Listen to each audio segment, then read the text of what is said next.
Hello YouTube, I'm introducing a new series today. In the spirit of the character studies, I have decided to do the exact same thing, but with people who I believe deserve recognition and have done great things for the sport. These might be controversial figures, they might be, half and half, some things they did good, some things they did bad, but regardless, they had a strong impact on this community as a whole when it comes to fitness. And therefore, it's interesting to revisit their life and accomplishments to understand why we still do certain things to this day that came directly from them and how exactly their existence has impacted ours. And to introduce that new series, I want to present to you Jacques LaLanne. And I'm pronouncing it à la française. Americans would say Jacques LaLanne. Jacques LaLanne was a pioneer in the world of fitness. Some would even say the pioneer because he is at the center of a lot of things, practices that we still embrace to this day. And a lot of you guys don't know that all of that we owe to Jack. For this video and the purpose of it, I'm going to pronounce his name the way French people pronounce it because he has a French name. He wasn't born in France, however, he was American. And Jacques was born in America in 1914. He lived a very long life. He was almost 100 when he passed away, and he left us in 2011. Before I start and I present to you the man that Jacques was, I want to give you a small quote from him directly so that you can understand the scope and the caliber of human being that we're dealing with here. Life is like an athletic event. You've got to train for it. You've got to eat right. You've got to exercise. Your health account, your bank account, are the same thing. The more you put in, the more you can take out. Exercise is king and nutrition is queen. Together, you have a kingdom. You will see that quote finds relevance and echoes with every single thing that Jacques has done in his life. Because this man was truly a man of his word. And what he believed, he not only preached, he practiced. So as I told you, Jacques, his real name was François Henri, was born in 1914. And his real story started when he was 15 because, unlike what you might think, he didn't have the easiest of childhood. He ended up being a fitness titan and an icon, but he wasn't born in an environment that was particularly prone to that type of development. In reality, he had a very rough start. When he was young, he was out of shape, extremely skinny, prone to bulimia, and on top of that, he was addicted to sugar and junk food. And so he would just stuff his face with all of that garbage and then he would puke it out. So he had severe and developing relationships with food, which still to this day a lot of people have because eating disorders are widespread. But he was dealing with that type of stuff at a time where they were widely underdiagnosed, and for the most part, doctors had no idea how to treat it, so you were on your own. And he was on his own, and he says in length in interviews that this was the worst time of his life. He described his childhood as hell because he was just stuck in an endless cycle and purgatory of, bulimic cravings where he would just eat a lot of foods and then he would puke it all of which destroyed his health. By the time he was 15, he was taking time out from school all the time, upwards of 6 months at a time where he couldn't go anywhere. He was bedridden. All of that due to his illness. And he could have stayed that way. He could have even died a young age from that because some people do. But he was saved at some point because his mom recognized that there was a problem and she took him to a lecture by Paul Bragg, which turned his life around. And that lecture was about nutrition. Paul Bragg was also a pioneer of nutrition and he was extremely critical towards sugar especially, which completely changed Jack's life. He did a complete 180 at that point. And not only did he renounce his bad dietary habits, He also changed who he was as a man, because at 15, he was very moody, he was prone to fairly poor behavior with his parents and the people around him, because again, he was taking out his anger and frustration at his situation on other people. And many of us can relate. Many of us behave poorly, and we know we shouldn't be doing that. We just can't help it. It's because it's the only way we can actually take that bad energy out. He realized that the only way to solve it was to remove the source of the bad energy, because if you just keep lashing out on the people you love, this leads nowhere. Okay, the damage is still being done. You're just transferring it onto others. At a young age, he realized that. And he particularly believed that nutrition and physical fitness were the keys to his development and salvation. And so he also was known to quote and repeat that nutrition and physical culture is the salvation of America. And you can scratch America and replace it by the word, because he said these words in the 40s, 50s. To this day, it has never been more true. The key to all of our problems stem from these two aspects. And if everyone would fix their diet and exercise regularly, 90% of all issues, especially health issues, would disappear. He knew that at a young age. And so his calling was to propagate fitness. And you will see that he did that in spectacular fashion, because at 21, he opened his first gym. One of the first gyms in America. This was in 1936. He was a pioneer of fitness, as I said, years before anyone else. And because of that, he was willing to make the sacrifices it takes to get people to realize that their life are being led astray. This was due to his firm belief in health in general, but also in that he truly cared about the general population, and he saw that if he could push fitness and nutrition, he would make a difference. But it wasn't as easy as that, because at 21, as I said, he opened his first gym. But the reception of that first gym wasn't what you would expect. People are not particularly enthusiastic about the idea of working out or lifting weights or watching what they ate, because I'm talking about a time where almost no one had any idea of what nutrition was. Most people didn't know what carbs were. You take that for granted, but in reality it's because we live in an age of information. Back then, no one knew anyone. So Jack had access to a large amount of information that many people did not want to listen to. Because if you were to go to people and say, hey, you know that cake that you eat every day? That's a ton of sugar with no micronutrients. It's really bad for you. Well, to this day, there are still people who disagree with that. But back in the days, it was everyone. Because their mindset was, well, it tastes good, so it's good for me, right?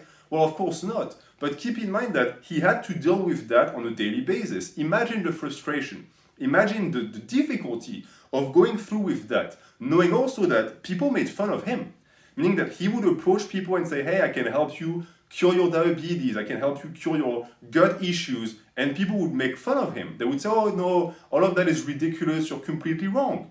Okay? That was 70 years ago.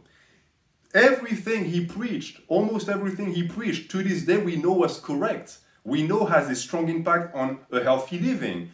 He knew that too back then, because he had cured his own problems with it.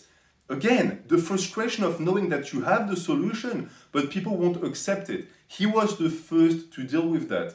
Every single person who tries to propagate fitness still deals with that to an extent, but he had to bear the cross for us, for all of us. And he did most of the groundwork. All of what we do now rests on his shoulders. He was constantly ridiculed for it. Even by doctors. Doctors themselves would target him and point him out and say, hey, this guy is a quack, he's a liar, he's going to get you hurt. Doctors would say to their patients that exercising and working out would cause heart attacks and low libido. They would actively discourage men from pursuing fitness. And they would also say the same to women. They would tell women, hey, if you lift weights, you're going to look like a man. Sounds familiar? We have the same idiots who propagate these lies to these days, as if doing a few curls is going to turn a woman into a man. Jack knew that this was nonsense, and so he fought against these people. He fought against the medical system, and the establishment, because it was him against doctors who had all of the credentials in the wood, but he never stopped. He was also the type of guy to tell people who are elderly or handicapped to keep training, to not give up. Just because you're missing a leg doesn't mean that life is over. You can still build your upper body. The other leg you can build with unilateral movements. You can build your lower back. If you stay on a couch for the rest of your life, you're going to perish. Your spine is going to degenerate. He was a voice in the darkness for these people. Keep in mind again that even though to this day it's still true, and we say to the elderly that it's too late and they're old, etc., he was doing that at a time where it was especially true, where old people were just left to die because, well, you're old and you're falling apart, that's life. No, Jack came and he said, no, it's not life. You can still build muscle, you can still be mobile. And he was also a big proponent of that for people who had cerebral palsy, for people who had disorders, nervous disorders that made it so that they weren't the most apt at moving around. He believed that these were the ones who benefited the most, and he was right. It has been proven to this day that strength training is especially beneficial for these people. But again, back in the days, doctors would just say, well, that's what you are now, and you better not lift weights because it's going to be worse. Okay? LaLanne came and was like, no, that's nonsense, the doctors are wrong. And he was correct, because now every single one of his views have been reversed and espoused by the medical system and the medical establishment. But it wasn't just that. It wasn't just the fact that he was driven and he had a purpose. He was also very good at sharing that with people. He was a talented motivational speaker, and he had a very strong temperament. And I think that this is what really saved his ass, because when you're faced with a failed system that tries to combat your efforts to make it better, if you don't have balls, at some point you quit, you crack, and you say, okay, you know what, there's too much pressure, people make fun of me. I mean, people would make fun of him. People he was trying to save made fun of him. He never gave up, because he had that fire inside him, a fire we can all learn from. And that fire came from, I don't know, his childhood, dealing with his demons that really built him up, because even as a kid, he was a badass. Listen to this. When he started training, he was looking for weights, because back in the days, again, weights were not available. Right now, you can go to your local Walmart and you'll find dumbbells. Back in the days, it was rare, it was very scarce, and so he had no idea how to get his hands on a pair of dumbbells or plates. But at some point, he caught sight of two dudes who were lifting weights.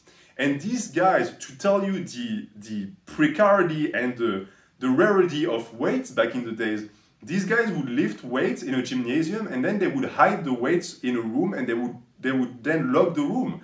That's how crazy it was. He saw these guys and he went up to them and he was like, hey, could I train with you, please? And the guys made fun of him. They just said, oh, you're a kid, you can't lift that weight. But even though most of us, I myself, if I were 14 and met with two male adults, I would have backed off, he wasn't made of that type of weak material. He was made of metal. So what he did was, he challenged the two, again, grown men to wrestling matches, with the prize being that if he could beat them both, he would gain access to the weights. And guess what? He beat them both, because he was a very talented wrestler. And so he gained access to weights. He loved also to swim, and so that's really how he got started. After getting his nutrition in check, he started training more and more intensely, because he understood that the two were matched. The two came together, the king and the queen. That didn't stop people from thinking he was ridiculous, because he was regarded as a nut, not just by doctors or by people who had just terrible lifestyle habits, but also by the people around him.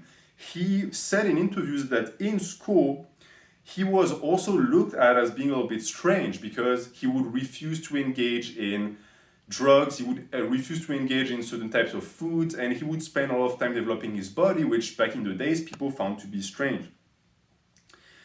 And that again transferred to very doctors who warned their patients against him. He was, of course, also a strong advocate of healthy living through the refusal to take drugs.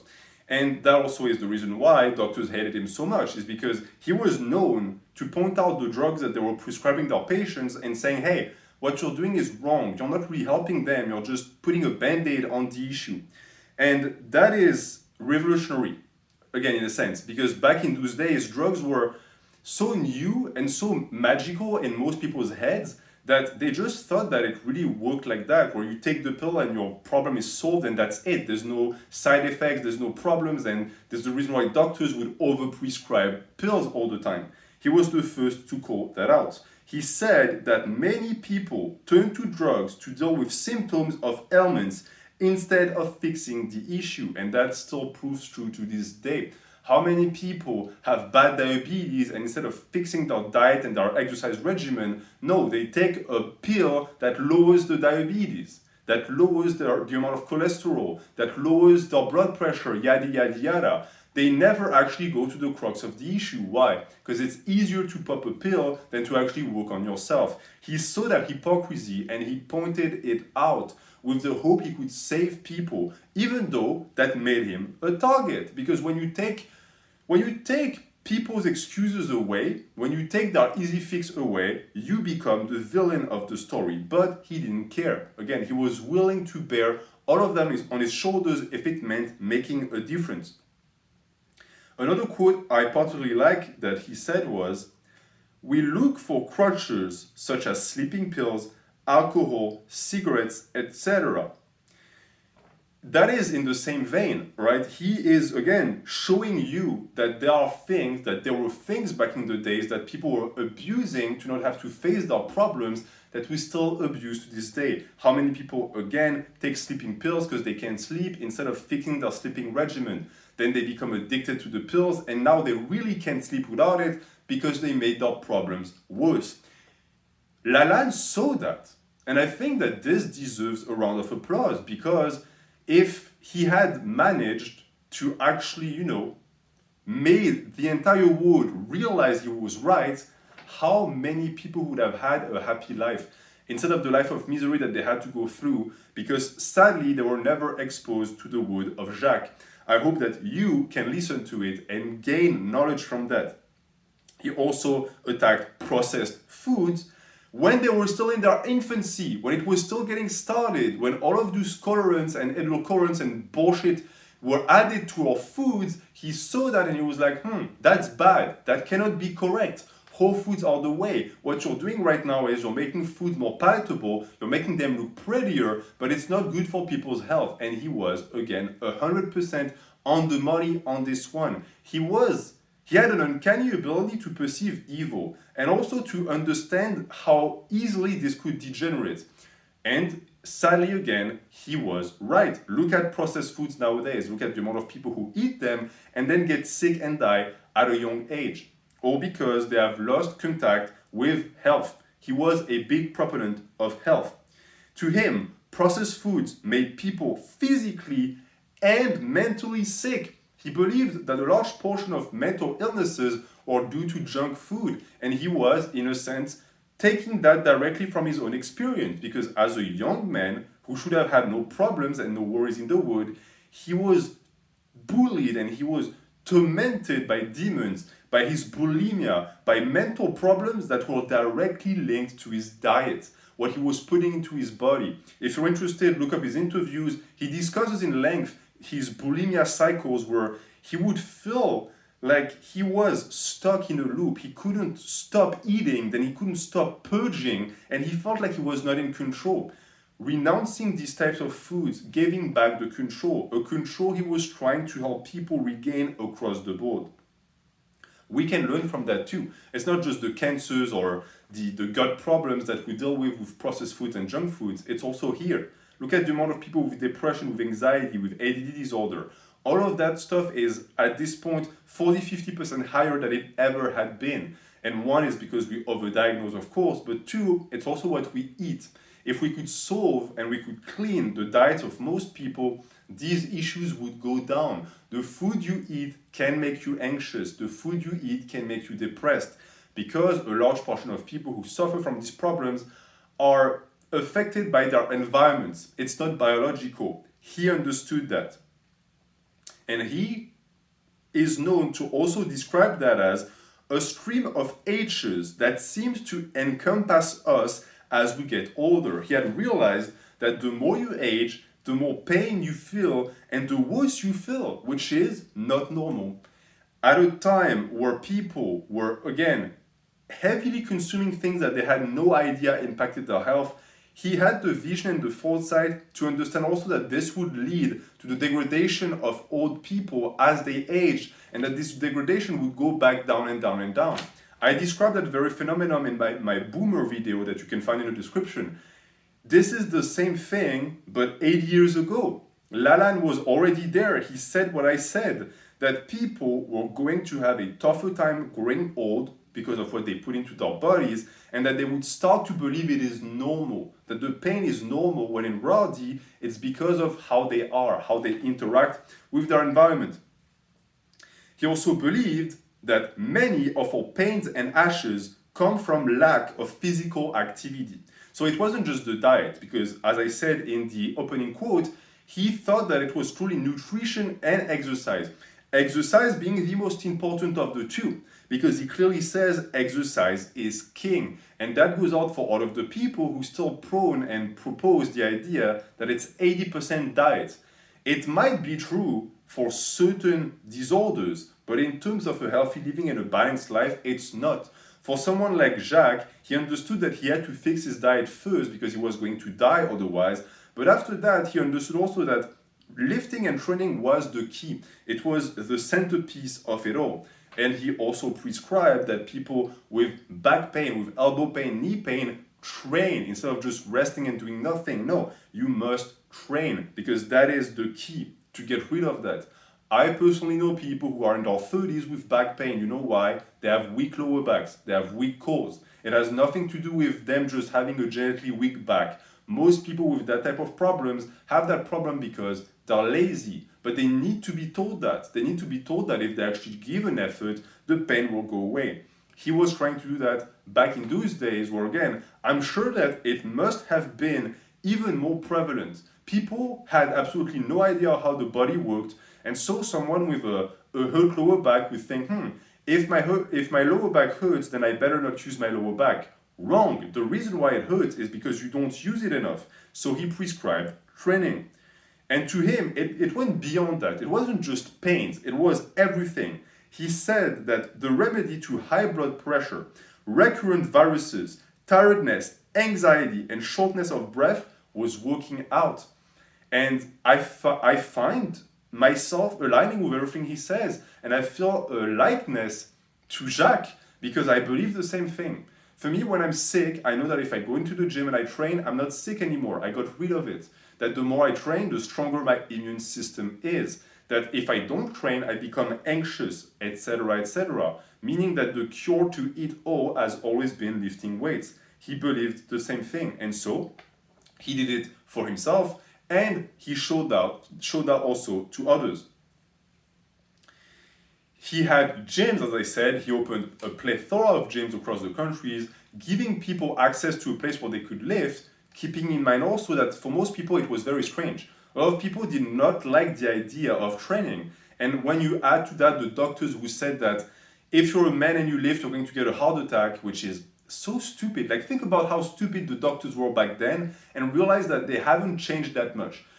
On top of that, the fact that it was a brand new activity and that people were afraid of becoming muscle bound, because yes, it was something that people were afraid of, apparently getting too muscular, which some people still are to this day. They don't want to get too big, as if it's even possible. Jacques was most likely like, yeah, you know what? I've been training for my entire life. I'm not too big, so train, you won't be too big either. And he was correct. So he had his gyms for that purpose, but he also had a TV show called the Jacques LaLanne Show, where he would exercise and show people and tell people how to exercise. And many people copied him. He was one of the first in the 50s to do that type of stuff. And his show lasted for decades. It was extremely popular. He encouraged a large portion of Americans who had no idea what exercising really was to get on it, to get moving. In front of the TV, if they have to, okay, you're still watching the TV, but you're still moving your fat ass, so it's a good thing. We can thank him for that. We can thank him for all of that physical activity that many people would have went without if it weren't for him. For himself, he had a vast experience in training, of course, because he started when he was 13. And he lifted until he died. Meaning that he lifted, as I said, he lived almost 100 years. I think he lived 96 or 97 years. He lifted for the entirety of that. So he lifted for more than 80 years.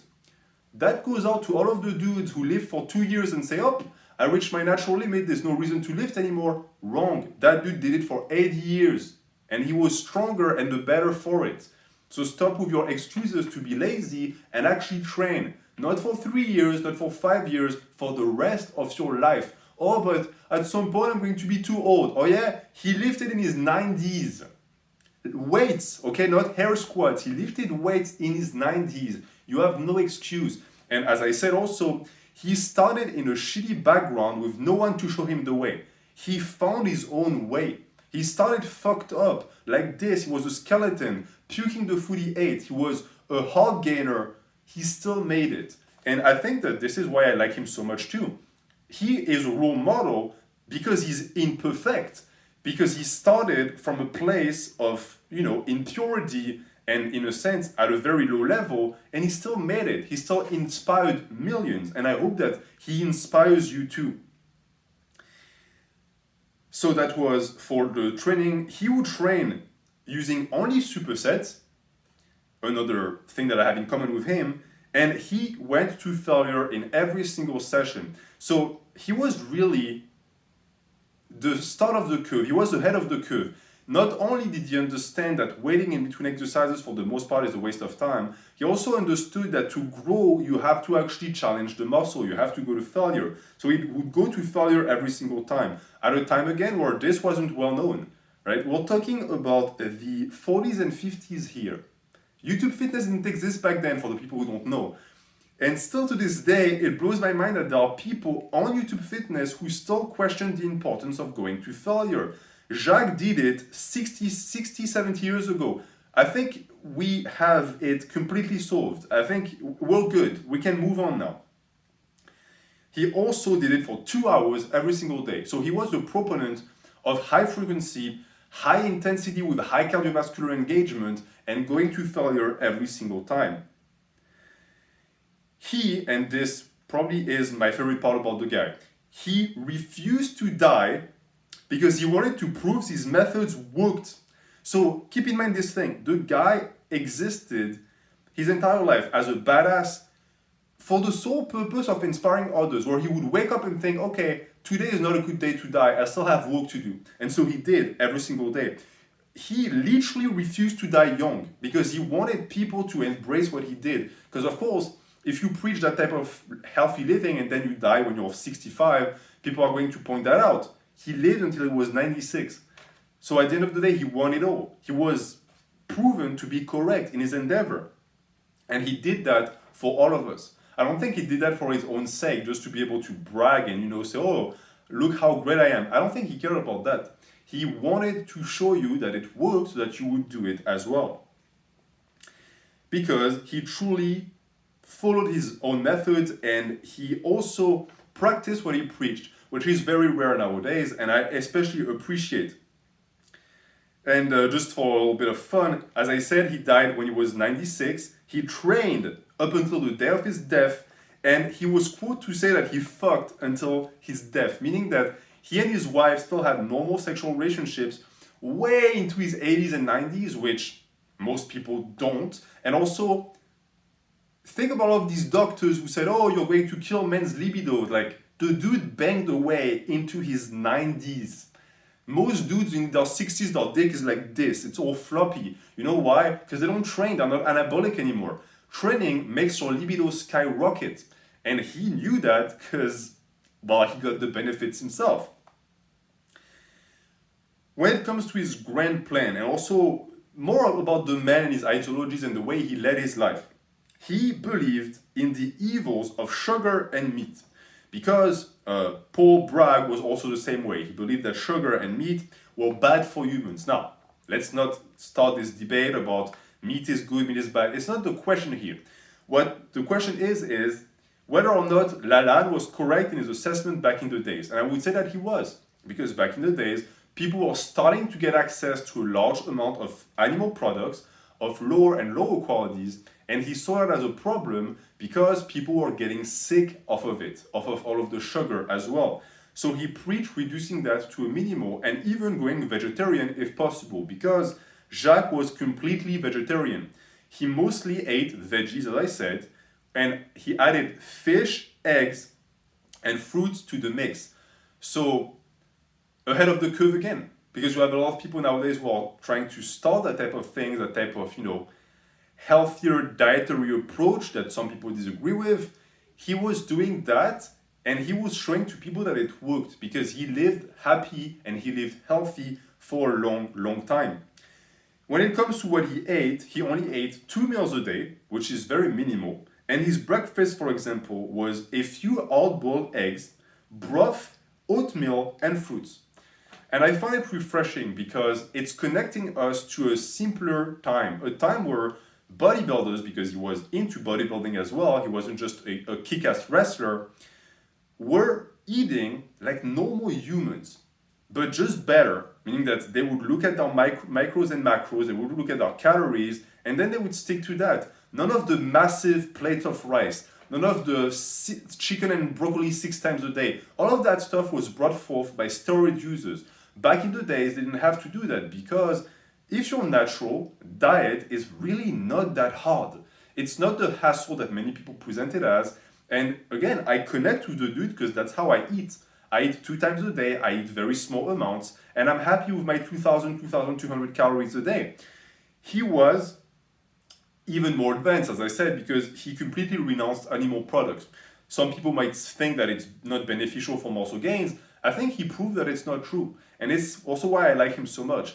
I have a problem with people who propagate vegetarian and vegan ideals on this platform because they're either on drugs or they look like they've never lifted a weight in their life or they're fat. And the problem is that this is not making the practice very appealing. But he was a complete Chad and he didn't eat meat. That makes people want to jump on the wagon of vegetarianism. It truly does because, again, you're not just preaching, you're also showing. So that's what he ate on a daily basis. And he believed that it's the reason why he lived so old with no illnesses and no problems. If we take a look at his physique, because as I said, the reason why I made a video about the guy is because he was a bodybuilder as well. He opened the gyms for the purpose of health, but also bodybuilding. He had an amazing physique. I highly encourage you to look at what he looked like when he was young. In his 30s and 50s, he had a massively developed core, perfect six-pack with chiseled obliques. He had all of the details showing on his side, a very strong chest too, and he had a very aesthetic look. A look that, again, was achievable naturally because he was natural. And to this day, I still believe that the way he looked is perfectly attainable by all of us. He had smaller segments because he was shorter, but it didn't make him look too stocky. He had smaller legs, which is a good choice for short men. And it was also, the trend at the time, which also made his upper body look much bigger. And he had a good V-taper because he had very developed lats. All of which also accompanied very sculpted arms. His arms weren't the biggest, but they were very defined. He had a lot of details in his arms that were extremely sculpted, as I said. And his package was truly tremendous. I really like his physique personally, but what I liked the most about it is that it was sustainable, meaning that he sustained that physique with a minimal amount of calories and no meat. And that, I think, is good to hear for some people who might want to embrace that type of lifestyle, but who are afraid they are going to sabotage their gains. You won't. He proved to you that you won't. As long as you exercise and you are serious about your routine, you're going to be all good. And he maintained that muscular physique into his 60s and 70s. You can Google pictures of him when he was 60. He had a bicep peak like you wouldn't believe. He was still looking extremely, extremely good. So again, there goes the idea that you just lose all of your muscles when you turn 40. That's bullshit. You lose that muscle because you stop training and you stop paying attention to your diet. He was super strong as well. Arnold was quoted to say that Jacques LaLanne's an animal after losing to him in a contest of strength. That's insane. And Jacques was in his 40s or 50s back in those days. So I don't know if Arnold was just being nice, but I do believe that there is something to it because a lot of people also had testimonies regarding his strength. It wasn't just the physique, he was also very capable. He was extremely acrobatic, very flexible. He could do one hand handstand, and he actually liked to do that in front of the cameras because people back in the days had the belief again that if you lift weights, you're going to be muscle bound, you're going to be slow, and you're going to be, a big hunk of muscle that can't move. He would love to just do backflips and do handstands for them to show them that no, you're incorrect. Muscle can be correlated to athleticism if you train properly. And he was a visionary because in those days, a lot of athletes did not train their muscles, they did not do resistance training because it was believed to be bad for their practice, which to this day which today has been proven to be completely incorrect. Every single athlete does resistance training specific to their sport. LaLanne knew that back in the days and he was preaching that. He is one of the big reasons why athletes train with weights nowadays. It's thanks to him. Arnold again called him the apostle of fitness, which is the title of the video I think that I use because it sounds so great. When it comes to his feet, he also did more than just lift weights. He was also known to do some superhuman stuff. Like for example, he swam 2 miles underwater with equipment strapped to him. So all of the bottles, all of the oxygen and the mask on his back for 2 miles without coming once at the surface. That's insane. Can you imagine the strain on the body? Can you imagine how much his back must have hurt with all of that swimming? He also maneuvered a paddleboard for 10 hours, going 30 miles. 10 hours on a paddleboard, just paddling away for 10. It's insane. Can you imagine that? Just standing on a paddleboard for 10 hours is already a challenge for your legs and your core. Imagine having to actually move. This is superhuman in essence. At 45, and this is to me the most impressive one because it's about lifting, he did 1,000 push-ups and 1,000 chin-ups in 1 hour and 22 minutes on TV. So it was documented to promote his show. And he's such a badass that his hands tore as he was doing chin-ups because of course 1,000 chin-ups in a day is insane. And he was quoted to say that he couldn't stop because it would be seen as a public failure. He believed in fitness so much that he understood that if he couldn't complete the challenge, it would shine a bad light on lifting and fitness in general, and so he elected to continue with his hands pissing blood. He did 1,000 chin-ups. How motivating is that? How inspiring is that he was willing to go that far for what he believed in? So that's the pedigree and the palmarès of Jacques LaLanne. He was preaching healthy living and he lived until he was 96. He was preaching lifting weights and he had a massive physique. He was preaching weights for athletes and he had amazing feats of athleticism and strength. How much more do you want from the guy? He was the complete package. We are so lucky to have had that dude as the pioneer and the beginning of fitness. Imagine how much worse it would be without him if he had never existed. We all owe him a large debt and a large debt of gratitude. Now, of course, some of the feats that he did are exaggerated. For example, in his 60s and 70s, he would pull boats which contained like passengers, so tens of thousands of tons. Of course, that's a little bit exaggerated. But I still find them impressive because even though they were done in the spirit of being, impressive for the showmanship aspect of the thing, you still have to understand that we're talking about a guy who was 60, 70, who jumped into seawater, then got strapped boats on his back and would swim. I don't really care if he pulled the boats or not. That's still a win in my book. Most people in their 50s, you throw them in water, they can barely swim or they'll go out the water because it's too cold. He was that much of a maniac that he still did these feats into his 60s, 70s. He also served in World War II as, get this, an athletic technician. Can you think of a coolest title than athletic technician? Essentially, his job was to train the soldiers to be more physically fit. Like, we're talking about the guy who turned killing machines into more efficient killing machines. That's the best medal you could hope. He pioneered weightlifting, as I said, for athletes. He invented the juicer and protein powders. He was also one of the first persons who understood that you could actually gain something from the dairy industry, which he didn't consume, and just get the protein from it and help people consume it directly in that form. Now, the issue with that is that, of course, the idea was immediately recuperated by greedy industries who made money off of it, convincing people they needed whey protein, understood that he himself didn't take it, or he took very marginal amounts of it, so you don't need it to be jacked and to be strong. But it's still an invention, it's still something that people can benefit from who need a large amount of proteins.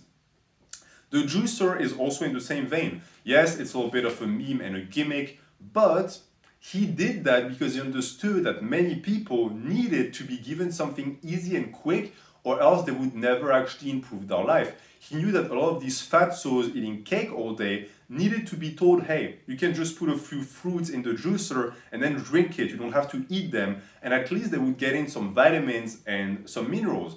And to this day, I personally know in my life obese people who use our juicers and who get progress from it. So he was, again, very astute in his understanding of how to get people to actually benefit their own life. You have to trick them.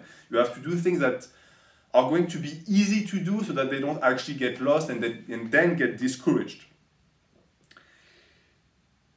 He fought to promote lifting culture for no profit at all. Yes, he had a show, yes, he had all the inventions making money off of, but believe me when I tell you that he could have made 100 times more money if he had been greedy. If he had wanted to be a pure entrepreneur in that aspect, he could have just made an empire. He refused to do that. He embraced lifting and he promoted it for the sake of humanity, not for his own sake. And that is something, again, that I can only salute, right? That level of abnegation. Keeping in mind also, he did that until the day he died. His entire life was towards that one goal.